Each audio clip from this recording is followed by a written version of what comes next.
অনেক গরমের মধ্যে অনেক এক্সাইটমেন্ট নিয়ে বিয়ে খেতে চলে গিয়েছিলাম গ্রামে, কিন্তু গ্রামের বিয়ে নিয়েও আমি হতাশ। আসলে কি জানেন, আধুনিকতার ছোঁয়া লেগে গিয়েছে সব জায়গায়। গ্রামের বিয়ের যে একটা ট্র্যাডিশনাল ভাব ছিল, একটা আমেজ ছিল, সেটা এখন আর আসলে একদমই নেই বললেই চলে। আর আমার এই ভিডিও ছিল কুরবানি ঈদের সেকেন্ড দিনের। অ্যাকচুয়ালি আমি এতটাই রাশে ছিলাম ঈদের পর থেকে, ক্লিপগুলো ছিল মোবাইলে, বাট এডিট করে যে পোস্ট করব সেই সময়টা হচ্ছিল না। যাক, আজকে আমার মনে হলো যে না, ভিডিওটা আমি একটু এডিট করে আপনাদের সাথে শেয়ার করি। তো ঈদের পরদিন ফেনী চলে যাই, রওনা দিয়েছিলাম হচ্ছে দুপুরে খাওয়া দাওয়ার পরে 2:30টার পরে। আর ঈদের পরদিন যেহেতু রাস্তাঘাট সব কিছুই ফাঁকা থাকে, সো আমাদের তেমন কোনোই হ্যাসেল হয়নি, আমরা বাস কাউন্টারে গিয়ে বাস পেয়ে যাই। আর এই যে ফেনী শহর, আমাদের ফেনীতে যেতে যেতে মনে হয় 8টার মতো বেজেছিল। মিনস ফেনী শহরে, তো ফেনী শহরে পা দিয়ে অন্যরকম একটা ভালো লাগছিল। ঈদের পর রাস্তা টাস্তা সবকিছু ফাঁকা, কারণ এখন ফেনী শহরে আসলে অনেক জ্যাম হয়। যাই হোক, তো বাসায় পৌঁছাতে পৌঁছাতে মেবি 9টার মতো বেজে যায়। এই যে বাসায় আমি গিয়ে হচ্ছে বড় চাচার বাসায় উঠেছিলাম। আর ওঠার পর একটু ফ্রেশ হয়ে আর নাস্তা টাস্তা খেয়ে আমি একটু টুকটাক হালকা একটু রেডি হয়ে নিলাম, একটু জাস্ট চেঞ্জ করে নিয়েছিলাম যেহেতু গরম ছিল। সো শাড়ি পরা বা অনেক সাজুগুজু করা, ওইটার আসলে কোনো মুড ছিল না। সো যেটা বলছিলাম যে আমি তাড়াতাড়ি করে কেন রেডি হচ্ছিলাম, কারণ এটা হচ্ছে বড় চাচার বাসা, আর বিয়ের অনুষ্ঠান ছিল আমার ফুফাতো ভাইয়ের বাসায়, ফুফাতো ভাইয়ের মেয়ের বিয়ে ছিল। সো ওই দিন ছিল ওর গায়ে হলুদ। তো আমি ভাবলাম যে ওমা 10টার মতো বেজে গিয়েছে, এখন মনে হয় মানে আমাদেরকে রেখেই মানে হলুদের আনুষ্ঠানিকতা শুরু হয়ে যাবে। গিয়ে দেখি যে ওমা বাড়িঘর একদম সাজানো ছিল, লাইটিং করা ছিল, প্যান্ডেল করা, স্টেজ করা, কিন্তু হলুদের যে আনুষ্ঠানিকতা সেটা আসলে কিছুই শুরু হয়নি। ইউজুয়ালি আসলে গ্রামের হলুদগুলোতে এরকমই হয়, ছোটবেলা থেকে যেটা দেখে এসেছি, যে যেহেতু নিজেরাই সব কিছু করে, সব কিছুর মোটামুটি অ্যারেঞ্জমেন্ট করে, অনেক গেস্ট আসে, এগুলো করতে করতে দেখা গিয়েছে যে হলুদের যে মেন প্রোগ্রাম সেটা শুরু হতে আসলে অনেক রাত হয়ে যায়। যেটা বলছিলাম যে আধুনিকতার ছোঁয়া লেগে গিয়েছে সব জায়গায়। আগে যেরকম দেখা যেত যে গাঁদা ফুল কিনে এনে বা হচ্ছে যে কলা গাছ কেটে কাগজ, রঙিন কাগজ দিয়ে নিজেরাই বিয়ের স্টেজ সাজাতো, এখন আসলে এটা গ্রামেও দেখা যায় না, একদম প্রত্যন্ত অঞ্চলেও না। এখন যে ডেকোরেশনের বা ইভেন্টের লোকজন দিয়েই আসলে সব কিছু সাজানো হয়, ডেকোরেশনের কাজটা করা হয়। যাই হোক, তার চেয়ে সবচেয়ে বড় কথা হচ্ছে বিয়েকে কেন্দ্র করে আসলে সবার সাথে দেখা হয়। এটা আসলে আমার আরেকটা মূল কারণ ছিল যে যেহেতু ঈদের পর দিন আবার হচ্ছে বিয়ে, তো আমি জানি যে সবগুলো আপন মানুষকে পাবো, আপন মুখের সাথে দেখা হবে। আর ঈদের সময়টা তো আসলে প্রচণ্ড গরম ছিল, গরম ছিল বলতে অনেক অনেক বেশি গরম ছিল। আমার ছোট বাচ্চা আছে, তারপরেও আসলে এগুলোকে উপেক্ষা করে আমি গিয়েছিলাম। এই যে যেটা বলছিলাম যে বিয়ে আর বিয়েকে কেন্দ্র করে আসলে সবার সাথে যে দেখা হবে, এটা আমি মিস করতে চাইনি। তো আর এই যে অনিন্দ, আমি অনিন্দকে নিয়ে অনেক ভয় ছিলাম যে এত গরম পড়ছে, নতুন জায়গায় ও আসলে কেমন ফিল করবে। বাট আমাকে অবাক করে দিয়ে দেখলাম যে ও ভীষণ খুশি ছিল, বাচ্চা কাচ্চাদের সাথে অনেক খেলছিল, আর সবাই আসলে ওকে এত বেশি আদর করছিল, এত বেশি কোঅপারেট করছিল। মানে কি বলে যে যত বাচ্চারা ছিল সবাই ওকে নিয়ে নিয়ে ঘুরছিল, আর ও অনেক বেশি এক্সাইটেড ছিল। গরম ছিল, ঘেমে যাচ্ছিল, তারপরও অনেক বেশি খুশি ছিল। আর এই যে এখানে কাটা বাছা চলছে, এটা দেখতে আমার কিন্তু ভীষণ ভালো লাগে, যে বিয়ের যে একটা আয়োজন, এই যে লাকড়ি চুলের রান্না করা, এখানে যে রান্নাটা হচ্ছে এটা হলুদের বিরিয়ানি রান্না করা হচ্ছিল। আর পাশাপাশি হচ্ছে পরদিন হচ্ছে যেহেতু বিয়ে, সেটার অ্যারেঞ্জমেন্টও চলছিল। সো ঘুরে ফিরে এগুলাই দেখছিলাম, গরু জবাই হয়েছিল, আর আত্মীয় স্বজন সবার সাথে দেখা হচ্ছিল, এটাই আসলে আনন্দ। তখন আসলে যে প্রথমে গিয়ে যেটা ভাবলাম যে ওমা হলুদের কিছুই শুরু হয়নি, কখন কি হবে, রাত হয়ে গেছে। পরে যখন সবার সাথে আসলে গল্প আড্ডা দেওয়া শুরু করলাম, এগুলো সবই ভুলে গিয়েছিলাম। আর যেহেতু মোটামুটি অনেক রাত হয়ে গিয়েছে, গ্রামে সবাই আসলে ইউজুয়ালি 11টার মধ্যেই সবাই শুয়ে পড়ে। সো যেটা হলো যে হলুদের যে আনুষ্ঠানিকতা সেটা শুরু হবার আগেই সবাইকে খাবার দিয়ে দিল, আর একদম গরম গরম খাবার, গরম গরম বিরিয়ানি, কারণ এসব খাবার আসলে ঠান্ডা হলে ভালোও লাগে না। সো তখনই সবাইকে খাবার একদম সার্ভ করে দিল।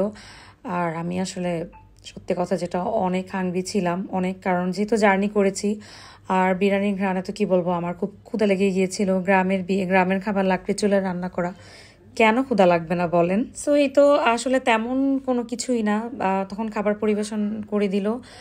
আর হচ্ছে আমার ভাতিজি, ওকে দেখলাম যে ও মোটামুটি রেডি, বাসায় হচ্ছে সেজেছে, ওই যে ওকে একটু এক ফাঁকে দেখা যাচ্ছে, ও বাইরে যাচ্ছে না। আমি ভাবলাম যে ও মা ও কোথায় যায়, পরে দেখি যে ফটো সেশন করতে যাচ্ছিল।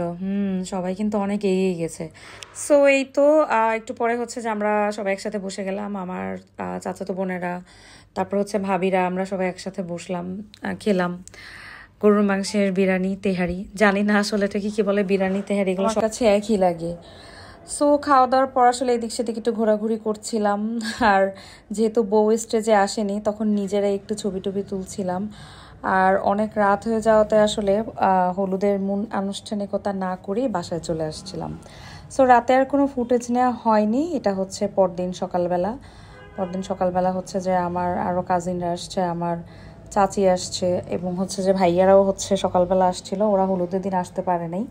সো এই যে সকালে নাস্তার টেবিলে হচ্ছে সবাই একসাথে, এটার ছোট্ট একটা রিলস আমি শেয়ার করেছিলাম যে আসলে অন্যরকম অনুভূতির একটা সকাল ছিল। আর ফেনীতে সকালের নাস্তা মানেই হচ্ছে খোলাজা পিঠা, সাথে কোনো এক রকমের মাংস, সেটা মুরগির মাংস বা গরুর মাংস যেটা হোক, আর থাকবে হচ্ছে দুধ চা। ওখানে যাওয়ার পরে আসলে এই সকালটার অপেক্ষাতে আমি ছিলাম, কারণ জানি যে সকালবেলা মোটামুটি সবার সাথে একটু দেখা হবে, নাস্তার টেবিলে সবার সাথে অনেক গল্প আড্ডা হবে। সো এরকমই নাস্তা করা, গল্প আড্ডায় সকালটা অনেক দারুণভাবে কেটে গিয়েছিল। আর তার কিছু সময় পরে সবাই চলে গেলাম রেডি হতে এক এক করে, কারণ দুপুরে যেহেতু বিয়ের দাওয়াত, সেটার জন্য প্রস্তুতি নিতে হবে। কিন্তু এত বেশি গরম ছিল, ও মাই গড! আর বেশিরভাগ বাসায় যেহেতু একতলা, সো হচ্ছে ছাদের গরমটা মানে এত ভীষণভাবে ছিল। যাই হোক, গরমের সময় তো আসলে গরম থাকবেই। সো আমি যে বাসায় ছিলাম ওই বাসা থেকে আসলে যে বাসা বিয়ের অনুষ্ঠান খুব কাছাকাছি ছিল, অল্প একটু ডিস্টেন্স, তারপরে অতটুকু রাস্তা আমরা একটু গাড়ি দিয়ে গেলাম। আর এই যে হ্যাঁ, বিয়ে বাড়ি, এই যে গ্রামের বিয়ে বাড়ি, ভালোই কিন্তু লাগে, তাই না? মানুষ এত গিজগিজ করে, একটু পর হচ্ছে বর আসবে, বর আসার জন্য যে একটা স্পেশাল প্রস্তুতি ছোট ছোট শালিকাদের, এটা দেখতে কিন্তু খুব ভালো লাগে। জাস্ট হচ্ছে গরমটা যদি একটু কম হতো তাহলে আরেকটু বেশি ভালো লাগতো। এই যে বর আসবে শুনে বরের জন্য কয়েক রকমের শরবত নিয়ে গেটে শালিকারা রেডি। আর আমাদের দেশের বিয়ের হচ্ছে অন্যতম পার্ট হচ্ছে এই যে গেট ধরা, মানে জামাই আসবে, গেট ধরবে, জামাই পক্ষকে যে শরবত খাওয়ানো। আবার অনেক সময় যে শরবতের মধ্যে অনেক কিছু মেশানো থাকে, মানে দেখতে মনে হবে যে শরবত, কিন্তু সেটাতে হলুদের গুঁড়া, মরিচের গুঁড়া যে মেশানো থাকে, এটা খেয়ে যে জামাই পক্ষদের একটা ভ্যাবাচাকা অবস্থা হয়। তারপর হচ্ছে গেটে যে টাকা নিয়ে দর কষাকষি হয়, এটা কিন্তু আসলে অনেক মজার একটা পার্ট। তারপর আরেকটা পার্ট ছিল, এটা আসলে রিসেন্টলি ওভাবে আমি দেখি না, বা হয়তো আমি খেয়াল করি না, আমি যেহেতু হয়তো বা একটু বড় হয়ে গেছি এজন্য, যে জুতা চুরি করে, জামাইদের জুতা চুরি করে। অবশ্যই এটা আমার মনে হয় এখন একটু কমে গিয়েছে, কারণ আগে যেটা ছিল যে একটা বিছানার মতো থাকতো, দুলা ভাইরা হচ্ছে জামাইরা জুতা খুলে তারপর হচ্ছে ওখানে যেহেতু আসন পেতে বসতো। এখন তো আসলে ইউজুয়ালি সোফাতেই বসে, সো জুতা খোলারও প্রয়োজন হয় না, আর শালিকারা হচ্ছে জুতা চুরিও করতে পারে না। সো সোফাতে বসার কারণে দুলাভাইয়ের জুতা চুরি করে যে টাকা চাওয়ার একটা ডিমান্ড, এটা থেকে আসলে এখনকার শালিকারা বঞ্চিত। অবশ্য অনেক জায়গায় আবার দেখা যায় যে গেটের টাকা, তারপরে হচ্ছে জুতা চুরি করে যে টাকা চায়, এগুলোকে কেন্দ্র করে অনেক মারামারি হয়।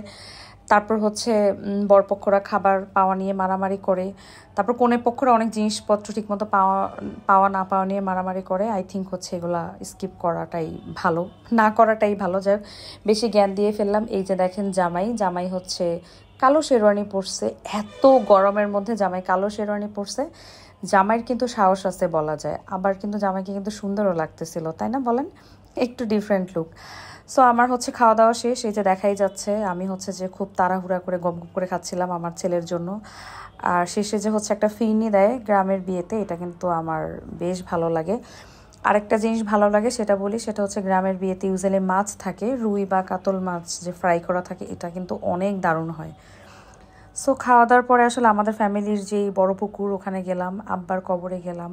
ওই যে আব্বার কবর, ওখানেই আসলে এই যে পুকুরের পাশে হচ্ছে আমাদের পারিবারিক কবরস্থান।